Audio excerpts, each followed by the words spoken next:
Hi, I'm Grady Tripp, Vice President and Chief Diversity Officer with Tegna, and this is how to diversify your company's workforce and have it stay that way.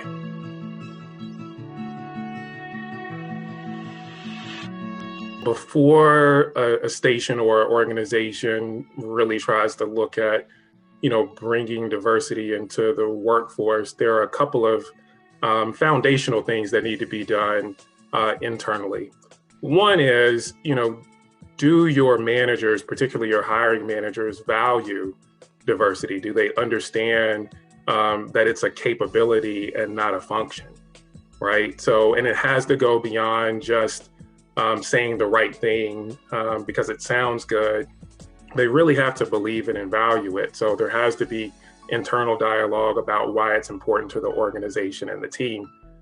Because if that doesn't happen, then it's going to show up in their actions, both in terms of how they recruit and engage with their employees. And candidates and employees from underrepresented groups, they can sniff that out pretty easily.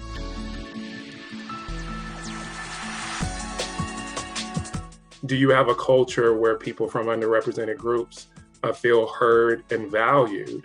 If that's not happening, then there's really no point in trying to diversify your workforce if they're not going to be valued when they get there.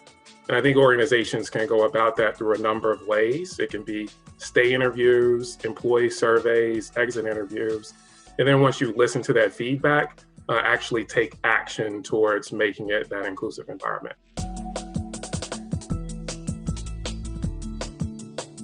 There's been this myth that there's not a lot of available talent from underrepresented groups, but women globally are getting degrees at higher rates than men.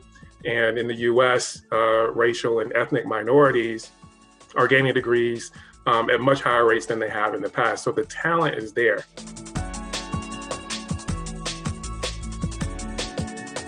What are you saying about your commitment to diversity in your job posting, right? So, when you look at your job posting, is there a clear commitment to diversity and inclusion?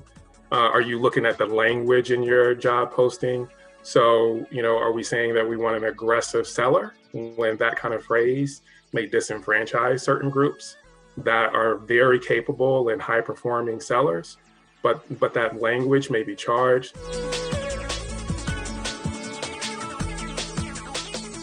What are you doing with the resources that are already available? LinkedIn is obviously a great resource.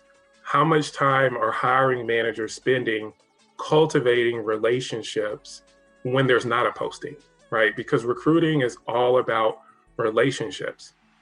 I wonder what would happen if every hiring manager just spent an hour a week finding an interesting profile of someone on LinkedIn and just reaching out to them and saying, hey, I find your profile interesting. I don't necessarily have a posting, but I'm interested in knowing a little bit more about your background and what your career interests are. And starting that dialogue and building that relationship so that when there is a posting, perhaps that person is interested, or because of the favorable interaction they've had, they start to expand that posting to their network and almost become an ambassador for you, right? So putting in the time when there's not this crisis, I've got to fill this job today.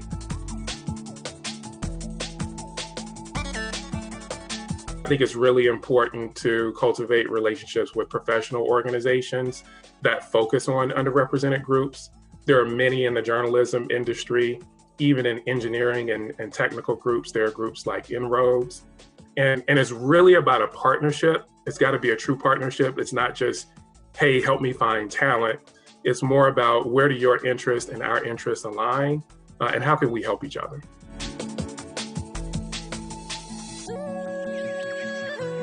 Once you bring in someone from an underrepresented group, and you're looking to say, how can we create a sense of belonging? When it comes to diversity and inclusion work, I often, find that when it comes to race and ethnicity and gender and sexual orientation, sometimes we overcomplicate things, right? And so, one of the things is, well, how would anyone want to feel kind of included in an environment, right? So I think it starts with onboarding, being intentional about what your onboarding plan is. Are there 30, 60, 90-day touch points to understand what the experience is and to be able to provide feedback on their experience. Is there a buddy that can help the person navigate, some of the unwritten rules of the organization? I think that's very key. Is there someone that can help cultivate relationships early in the process? And then what other networks of support do you have?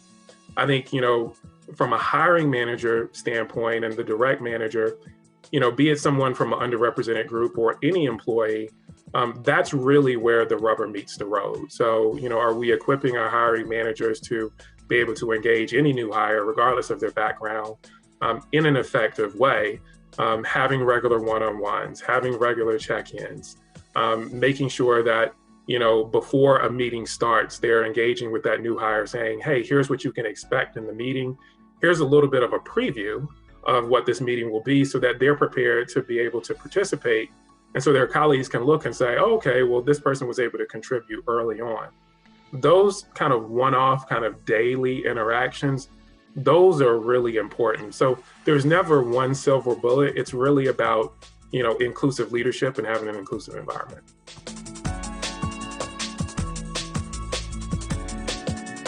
Ultimately, if regardless of the background, if someone feels like they're not valued or they're not being recognized, they're going to find somewhere else.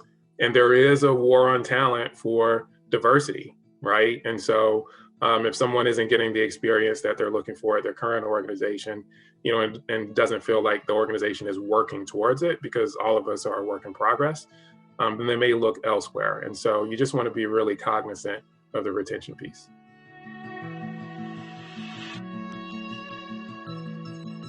The content that a station, chooses to share with the community is important to retention. At the end of the day, our journalists and employees aren't just journalists and employees, they're people. And so representation in the product matters to them as well. And so intentionality on diversity and inclusion, is really important. Our company invested in an inclusive journalism program in partnership with Pointer, as a response to listening to our employees and understanding what the needs are for our community.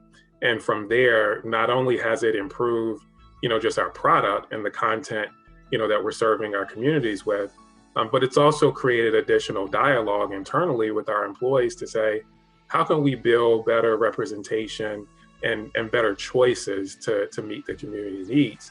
And you'll find that people from underrepresented groups, when stations are having this dialogue, there's a step back to say, it's one thing to value me as an employee, but it's another thing to value me as a person in the context of the community that we serve through our product. So I think making those decisions, while it's absolutely the right thing to do and a responsibility that we have to our communities, it has this secondary benefit of engaging employees, particularly those from underrepresented groups, to say, what, the mission of this organization values my identity. And that's important to me for a place that I work.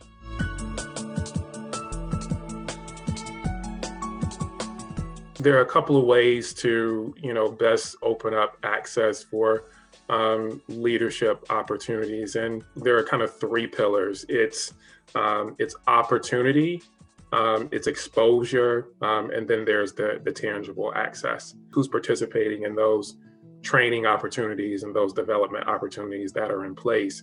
And does the representation there reflect where you want your workforce to go, certainly at the leadership level?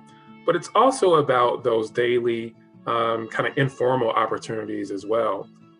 Who's getting to go on the big assignments, right? And perhaps if it's someone more junior in their career, can they co-pilot?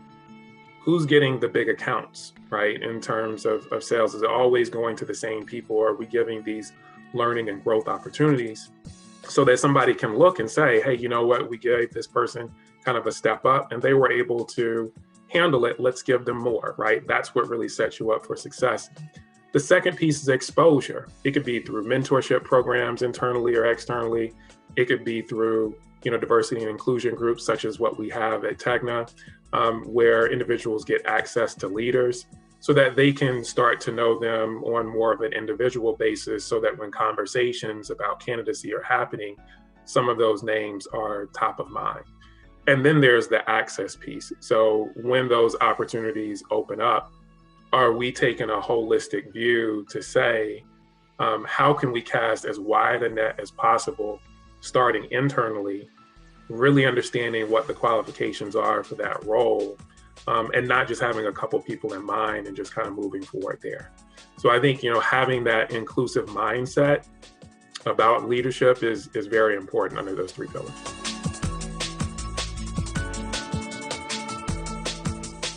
It's really critical to, not just focus on getting, talent from underrepresented groups in the door.